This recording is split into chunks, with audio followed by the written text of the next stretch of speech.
नमस्कार दोस्तों, मेरा नाम है आदर सिंह और आज इस वीडियो में हम पढ़ने जा रहे हैं कि कौन कौन से थ्योरीज हैं जो उठकर सामने आती हैं नियोलिथिक पीरियड के बारे में। इससे पहली वाली वीडियो में हमने पढ़ा था कि नियोलिथिक एज क्या है, उसके कैरेक्टरिस्टिक क्या है, उसके साथ ही साथ कौन कौन से डेवलपमेंट्स हुए, कौन कौन से साइट थे जहां पर वो डेवलपमेंट्स के एविडेंस मिलते हैं। और उस वीडियो में हमने यह भी पढ़ा था कि सर बी गॉर्डन चाइल्ड ने अपनी किताब मैन मेक हिमसेल्फ में क्या लिखा है, उन्होंने क्या बताया।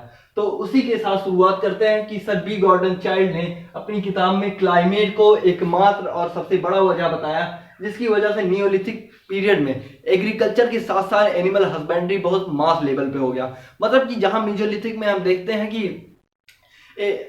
इंसान जो था वो डायरेक्ट हंटिंग और गैदरिंग पे डिपेंडेंट था और फिशिंग पे कुछ हद तक डिपेंडेंट था, वहीं नियोलिथिक में क्या होता है कि एग्रीकल्चर और एनिमल हस्बेंड्री को बहुत अधिक सपोर्ट मिलता है। इनका मानना है कि क्लाइमेट बहुत तेजी से चेंज हुआ, क्लाइमेट जो है वार्म हो गया था, मतलब हम होलोसीन पीरियड में आ गए थे। इस वजह से एग्रीकल्चर को सपोर्ट मिला और एग्रीकल्चर सरप्लस हुआ। उससे साथ ही साथ नियोलिथिक में कुछ नए डेवलपमेंट्स हुए, कुछ नए टेक्नोलॉजी के इन्वेंशन हुए, कुछ नए टूल्स के इन्वेंशन हुए।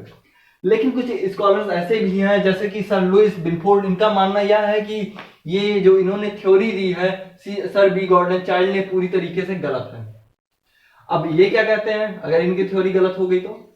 इनका मानना है कि उस टाइम पे एक तरह से सोसाइटी बन गई थी जिसमें पावरफुल लोग जब इस चीज को देखे कि पॉपुलेशन जो है बहुत तेजी से उनका बढ़ रहा था और साथ ही साथ फूड रिसोर्सेज जो थे उसमें कमी आ रही थी, तो उसमें जो पावरफुल लोग थे उन्होंने क्या किया कि जो लोग पावरफुल नहीं थे, जो सोसाइटी पावरफुल नहीं थी, उनको क्या किया, उस जगह से जो उनका एरिया था, जो उनका जहां पर वो रहते थे सेटलमेंट्स थे, वहां से साइट्स से उन्होंने दूर भेज दिया।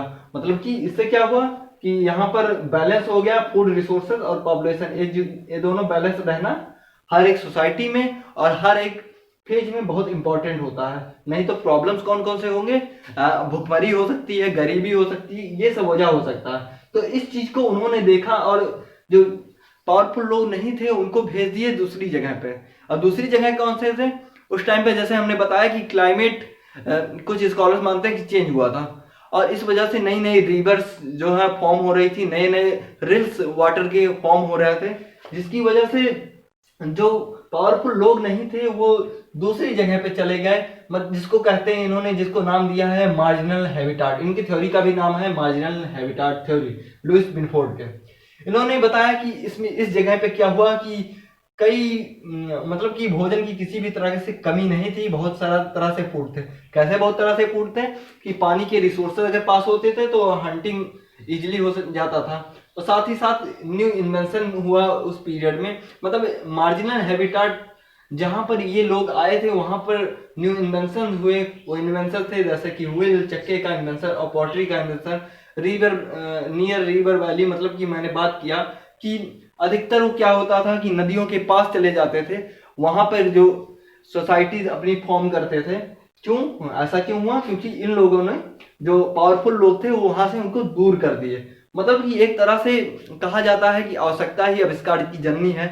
मतलब कि भोजन की कमी हुई इसलिए ये लोग दूसरी जगह पर गए और वहां पर इन्होंने देखा कि किस तरह से एनिमल उनके लिए इंपॉर्टेंट हो जाते हैं, किस तरह से एग्रीकल्चर उनको सपोर्ट कर सकती है उनकी लाइफ को। और उसी के साथ साथ इन्होंने एग्रीकल्चर और एनिमल हस्बेंड्री स्टार्ट की। जब इन्होंने एनिमल हस्बेंड्री स्टार्ट की तो इन्होंने एनिमल्स को केयर करना चालू किया, उनसे दूध पाना चालू किया, साथ ही साथ उनके साथ रहना सीखे और उनकी मीट का भी इस्तेमाल इन्होंने अपने डेली डाइट में इस्तेमाल करना चालू कर दिया। अब हम पढ़ेंगे कि एग्रीकल्चर में कौन कौन से चेंजेस हुए। एग्रीकल्चर सरप्लस होने लगा था उस टाइम पे, इसलिए इंसानों ने ग्रेनरीज बनानी चालू कर दी जिसमें वो अपने ग्रेन्स को रख देते थे। और यही वजह था कि नए नए जो है जातियां, उसके बाद चाल्कोलिथिक में हम देख सकते हैं कि नए नए क्लास जो है फॉर्म होने चालू हो गए, जो क्या पॉटरी मेकिंग करते थे, कुछ व्हील बनाते थे। और इसी तरह से इनकी थ्योरी जो है इसकी समाप्ति की तरफ आ गए कि मार्जिनल हैबिटाट थ्योरी इन्होंने कौन दिया था? ये लुइस बिनफोर्ड सर ने दिया था। तो ये दो थ्योरीज हैं जिसके बारे में हम पढ़ा है। आशा है यह वीडियो आपको अच्छा लगा होगा। अगर लगा है तो चैनल को लाइक, सब्सक्राइब और शेयर करें। धन्यवाद। नेक्स्ट वीडियो जो हमारी आएगी वो आने वाली है चालकोलिथिक पीरियड के बारे में। और धन्यवाद।